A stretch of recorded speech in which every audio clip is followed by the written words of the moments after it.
you a question about your thesis then, that all suffering is stupid. Stupid. Yes. In the Buddha's explanation of the First Noble Truth, when he talks about dukkha, he describes a range of things that are classified as dukkha. And a grouping is birth, old age, sickness and death. This is also dukkha. So are these things stupid? Not getting what one wants is dukkha. Mm-hmm.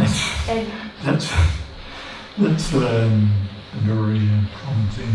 Mm-hmm. We're not getting what we want, Buddha said, was dukkha. Mm-hmm. And being with those who we don't want to be. We don't want to be, yeah, true. And those people who don't want to be, actually, there's plenty of them come here, and they say so. People with a lot of problems.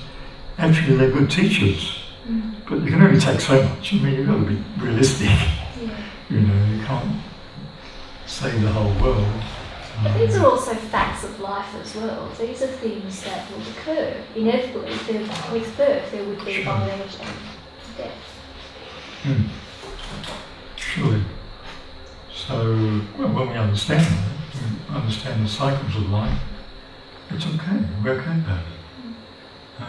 I have a monk friend, well, he's actually died now. He got stomach cancer. And he used to be a very big guy, you know, and now he's shriveled to nothing. But it was interesting, and he wouldn't take treatment, and he died quite young. But his mind was very uplifted. It never bothered him, you know. I know another monk who's just had an 8-year sentence, a local monk actually. He's happy. So he knows when he's going to die. He's got a heart condition. So it's good. I've got 8 years. It's a genetic thing. 8 years' time, I'm going to be finished. I mean, I could die tomorrow. We can die tomorrow, or who knows? Or we might linger on into, you know, I think that's the worst fate. Linger on as a geriatric and, you know, lose your mind, or the physical functioning. That's really dukkha, I should say. So if you know I'm going to die, you know, this person is a monk, fairly, I think he's only about 40, knows he's going to die in 8 years' time. That's a prediction. Okay, good. And that's quite a rare thing to know exactly when you're going to die, pretty much, and be okay about it. We've only got we think we're going to live forever, isn't it? There's a sense we're going to always be in here. But it's actually very short, really.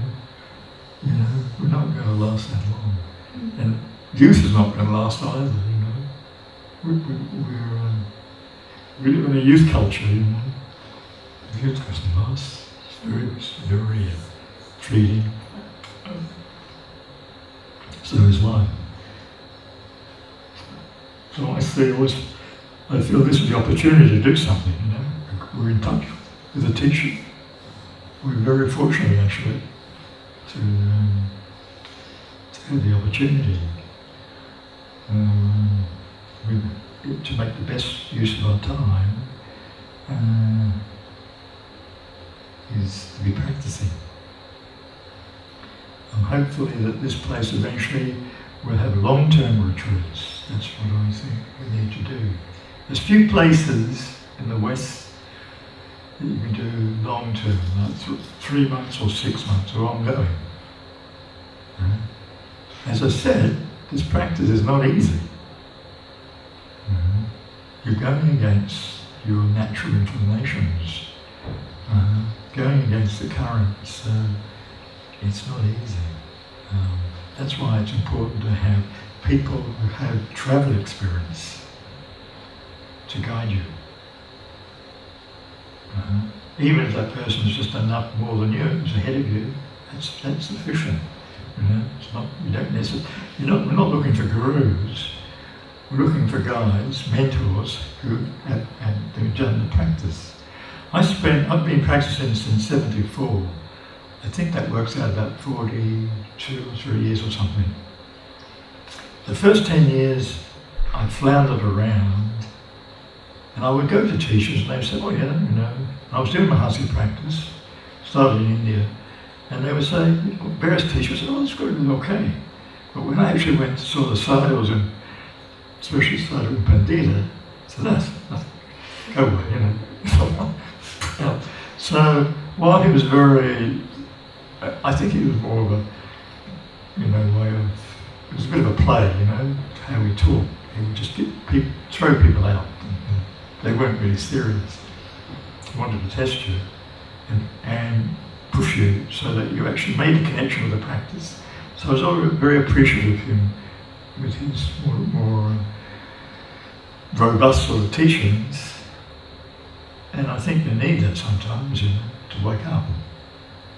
So after 10 years of reading nothing, I learned a lot about it, read a lot about stuff, listened to a lot of stuff. But only when I got to Burma, that's why I'm quite strong about that Burmese connection as far as teachers goes. Because it is a story of Ananda. You've heard of Ananda? He was the Buddha's cousin and personal attendant for 40 odd years. So, and the teaching came from an oral tradition. Everything the Buddha was said was memorized by the monks. And the chanting was not about blessings or magic, it was about simply reciting what the Buddha said. And Ananda had hugely, as they had at that time, and still some people in Burma have it, incredible retentive memory, and he had memorized all the teachings.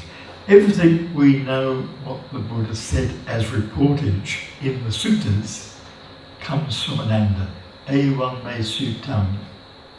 Right? I heard it this way.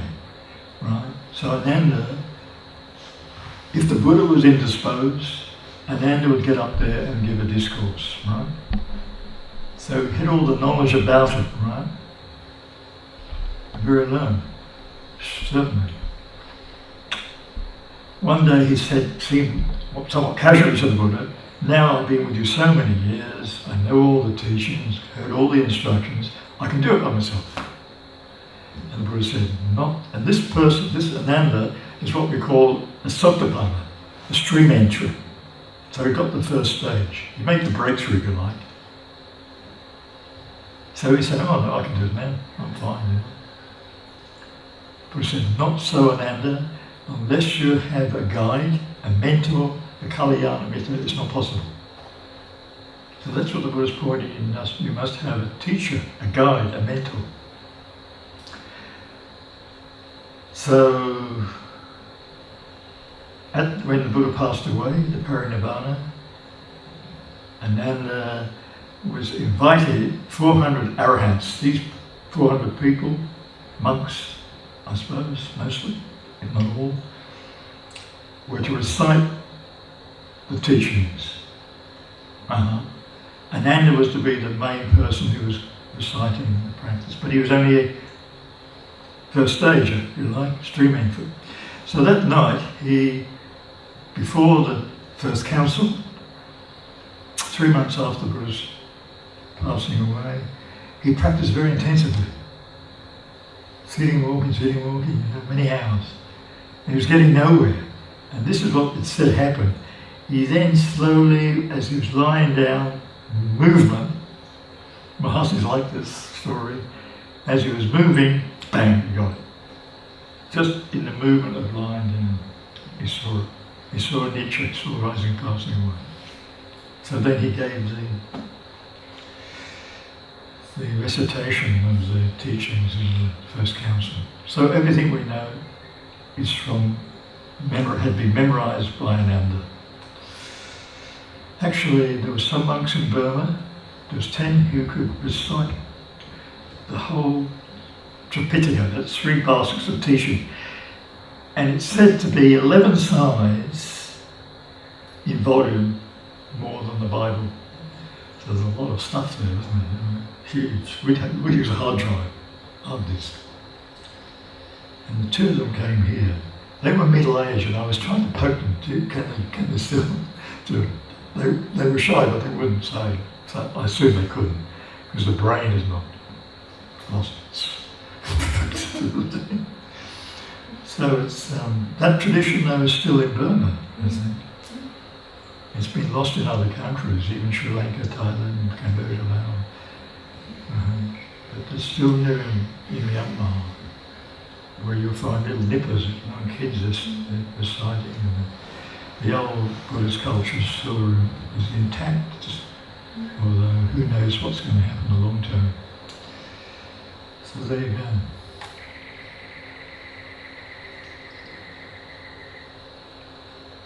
What was your question? You never have to answer questions, you just ramble on.